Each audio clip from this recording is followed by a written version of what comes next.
Hello friends, कैसे हैं आप सब। स्वागत है आप सभी लोगों का हमारे नवीन एकेडमी एजुकेशन चैनल पर। हम लोग लास्ट क्लास में हमने देखा था small intestine, human digestive system हम लोग पढ़ रहे हैं, जिसमें हम लोग स्मॉल इंटेस्टाइन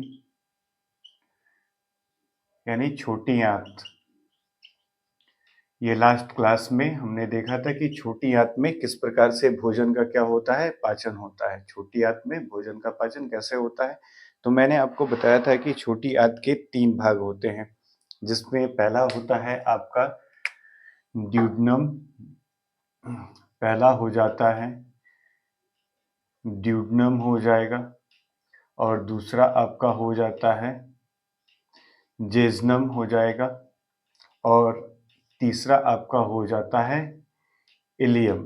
लास्ट क्लास में हमने देखा था कि ड्यूडनम में क्या होता है, डाइजेशन होता है।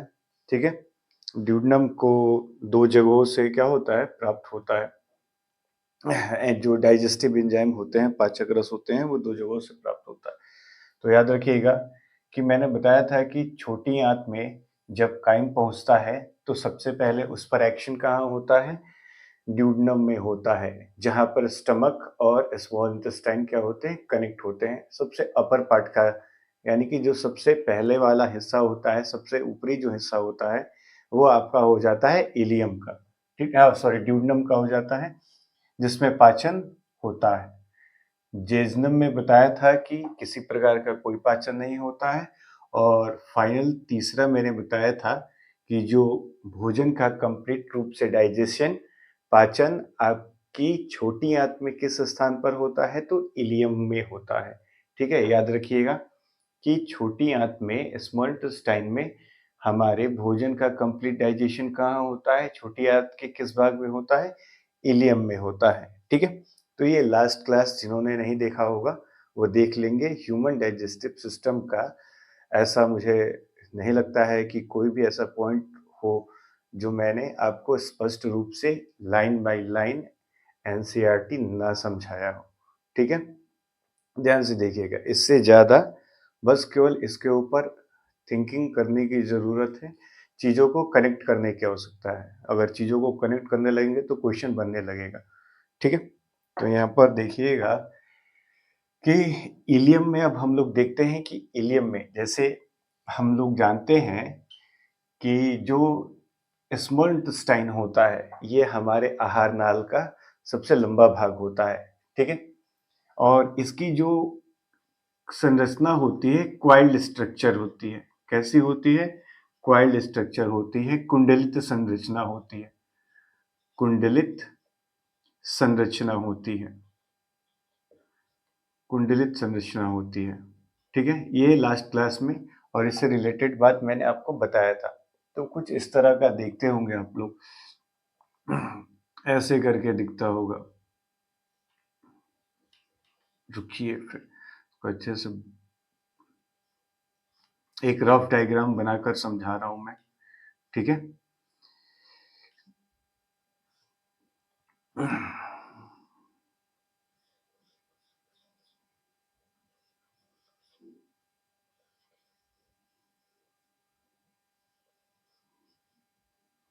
इसी के अंदर इस तरह का जो स्ट्रक्चर देखने को मिलता है, ये आपका स्ट्रक्चर जो हो जाता है वो क्या हो जाता है, छोटी आंत हो जाती है।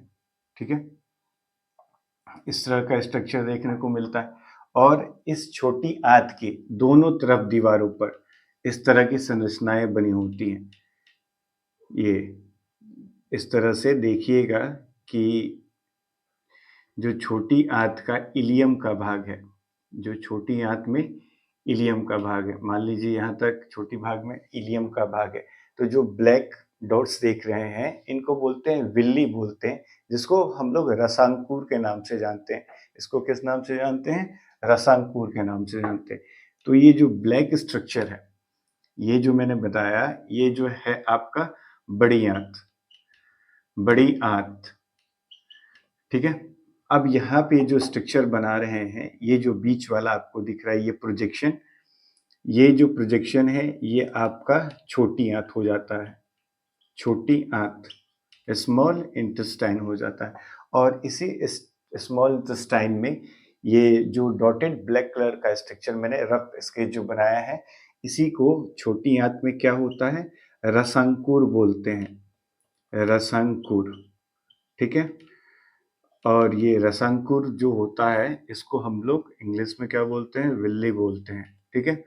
और ये विल्ली जो है, ये क्या करता है, जो भोजन पच गया है तो जो भी जरूरी कंपोनेंट्स हैं, जो ह्यूमन डाइजेस्टिव सिस्टम जब हम लोग पढ़ते हैं, तो इसका जो अंतिम उत्पाद होता है, जो लास्ट प्रोडक्ट होता है, उस लास्ट प्रोडक्ट को क्या करता है, अंतिम उत्पाद को ये एब्जॉर्ब करता है। इस अंतिम उत्पाद को क्या करता है, ये एब्जॉर्ब करता है और अवशोषण के क्षेत्र को बढ़ा देता है। याद रखिएगा, लिखिएगा कि विल्ली जो है, यह पचित भोजन यह पचित भोजन का अवशोषण क्षेत्र, यह पचित भोजन का अवशोषण मतलब एब्जॉर्प्शन फील्ड, यह पचित भोजन का अवशोषण क्षेत्र बड़ा कर देता है, बड़ा कर देता है, बड़ा कर देता है या बढ़ा देता है। ठीक है। ये याद रखिएगा कि ये जो विल्ली स्ट्रक्चर है, ये कहाँ पाया जाता है, स्मॉल इंटेस्टाइन के इलियम वाले पार्ट में पाया जाता है। जो रसांकुर है, ये कहाँ पाया जाएगा, इलियम वाले पार्ट में होगा। और इसका मुख्य काम क्या होता है कि जो पचित भोजन है उसका अवशोषण करके उसको कहाँ डालना होता है, ब्लड स्ट्रीम में डाल दिया जाता है, रक्त वाहिकाओं में डाल दिया जाता है, और रक्त वाहिकाएं उसे ढोकर हमारे शरीर के विभिन्न हिस्सों तक, जहां जिस कंपोनेंट की, जिस न्यूट्रिएंट्स की आवश्यकता होती है, वो क्या करते हैं, उसको पहुंचा दिया जाता है। ठीक है। तो अब हम लोग यहाँ पर देखते हैं, अब हम लोग का एक टॉपिक और रह रहा है, ये लास्ट टॉपिक है, इसके बाद ह्यूमन डाइजेस्टिव सिस्टम आपका खत्म हो जाएगा। तो हमारा नेक्स्ट टॉपिक है लार्ज इंटेस्टाइन, लार्ज इंटेस्टाइन। ठीक है। बड़ी आंत। तो बड़ी आंत क्या होता है, तो बड़ी आंत में यहाँ पर, यहाँ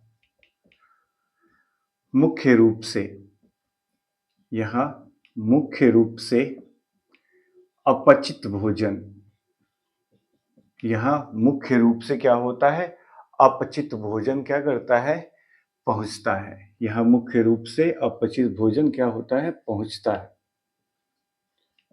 ठीक है। और ये अपचित भोजन कौन सा है, यानी कि इस स्मॉल इंटेस्टाइन, छोटी आंत में इलियम के द्वारा जब पचित भोजन से आवश्यक न्यूट्रिएंट्स को ऑब्जर्व कर लिया जाता है, उसके बाद रिमेनिंग जो फूड बच जाता है, डाइजेस्टेड फूड, लेकिन उसकी आवश्यकता हमारे शरीर को नहीं है। जितना हमारे शरीर को न्यूट्रिएंट्स की आवश्यकता होती है, तो हमारा शरीर उतना ही क्या करता है, एक्सेप्ट करता है, और बाकी को वो कहाँ भेज देता है, तो लार्ज इंटेस्टाइन में भेज देता है। तो एक बात यहाँ पर याद रखिएगा कि अभी तक लगभग हम लोग इसमें पढ़ते हुए आ रहे हैं कि फैट्स का भाई डाइजेशन हो गया। ठीक है, फैट्स का डाइजेशन हो गया, फिर इसके बाद प्रोटीन्स का डाइजेशन हो गया, कार्बोहाइड्रेट्स का भाई क्या हो गया, स्टार्च का, हर चीज का पाचन हो रहा है। ठीक है। तो अब यहाँ पर देखिएगा कि जो बड़ी आंत होती है, तो बड़ी आंत में जो अपचित भोजन में जो जल की अधिक मात्रा होती है, उसको अवशोषित करने का भी काम कौन करता है, बड़ी आंत ही करती है। ठीक है। या जिसको डिहाइड्रेशन बोलते हैं, निर्जलीकरण। तो यहाँ पर इस स्थान पर, इस स्थान पर अधिक जल का अवशोषण होता है, अवशोषण होता है। ठीक है। अब इसमें भी हम लोग पढ़ेंगे कि बड़ी आंत के कौन कौन से भाग होते हैं, और ये जल का अवशोषण बड़ी आंत के किस हिस्से में होता है। ठीक है। तो यहाँ पर हम लोग देखने वाले हैं कि बड़ी आंत के भाग, parts of large intestine, parts of large intestine, parts of large intestine मतलब बड़ी आंत के भाग, बड़ी आंत के भाग। तो बड़ी आंत के कितने भाग होते हैं? तो बड़ी आंत के मुख्यतः 4 भाग होते हैं, ठीक है। तो बारी बारी से इनको हम लोग पढ़ते हैं। तो पहला जो होता है वो होता है आपका सिक्कम। पहला जो होता है इसको क्या बोला जाता है? सिक्कम, सी सिक्कम इसको बोला जाता है, ठीक है। और इस सिक्कम को कहीं पे उनुक भी लिखा जाता है, ठीक है, उंडुक भी लिखा जाता है, या सिक्कम लिखा हुआ आए या उंडुक लिखा हुआ आए, तो दोनों का मतलब एक ही होता है, सिक्कम ही समझना है। तो इस सिक्कम का क्या काम होता है? तो ये जो होता है यह बड़ी तथा छोटी आंत, छोटी आंत के जुड़ने का स्थान है, के जुड़ने का स्थान है, जुड़ने का स्थान है, ठीक है। सिक्कम जो होता है ये क्या होता है? हमारी बड़ी आंत और छोटी आंत के जुड़ने का स्थान होता है, जहाँ पे छोटी आंत और बड़ी आंत आपस में कनेक्टेड होती हैं, शायद इस वाले जगह को कहा जाता है, ठीक है। तो दूसरा जो पार्ट है, दूसरा होता है कोलन। दूसरा जो आपका हो जाएगा यहाँ पर, इसको हम लोग बोलते हैं कोलन,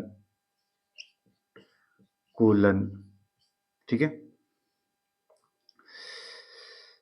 कोलन, ठीक है। अब इस कोलन को देखते हैं कि इस कोलन का क्या काम होता है। तो यही वो स्थान है जहाँ पे मुख्य रूप से जल का क्या होता है? अवशोषण होता है। तो यहाँ अपचित भोजन से, यहाँ अपचित भोजन से, यहाँ अपचित भोजन से जल का अवशोषण होता है। यहाँ अपचित भोजन से क्या होता है? जल का अवशोषण होता है। और इसके साथ देखिएगा कि मैं यहाँ पर जो तीसरा है वो आपको बताने वाला हूँ कि जो तीसरा होता है वो होता है जहाँ पे तीसरा आपका हो जाता है रेक्टम। तीसरा जो आपका हो जाएगा वो हो जाता है रेक्टम, ठीक है, RACTUM, रेक्टम। तो ये रेक्टम वो स्थान होता है जहाँ पे भोजन जो है सेमी सॉलिड के रूप में, यानी कि अब हम लोग किस भोजन की बात कर रहे हैं? तो अपचित भोजन की बात कर रहे हैं। तो जो अपचित, अर्ध अपचित भोजन, इसको लिखिएगा यहाँ, यहाँ अर्ध अपचित भोजन, यहाँ अर्ध अपचित भोजन का भंडारण होता है, भंडारण होता है, storage of undigested semi solid food, ठीक है।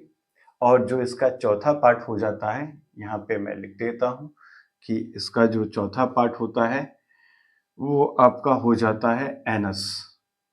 चौथा पार्ट क्या हो जाता है आपका? ये हो जाता है एनस, हो जाता है गुदा, एनस। और एनस के द्वारा ही अपचित भोजन को क्या किया जाता है? बहिर्गमन कर दिया जाता है। यहां से अर्ध ठोस, अर्ध ठोस अपचित भोजन का बहिर्गमन, यानी कि बाहर कर दिया जाता है शरीर से, removal out of our body, ठीक है। तो याद रखिएगा, आज के लिए इतना ही क्लास हम लोग करेंगे, क्योंकि ये जो हमारा ह्यूमन डाइजेस्टिव सिस्टम था, आज ये लास्ट क्लास था इसका, और ह्यूमन डाइजेस्टिव सिस्टम आपका समाप्त हो गया। कल हम लोग अब जो नेक्स्ट हमारा टॉपिक आएगा वो हमारा टॉपिक होगा,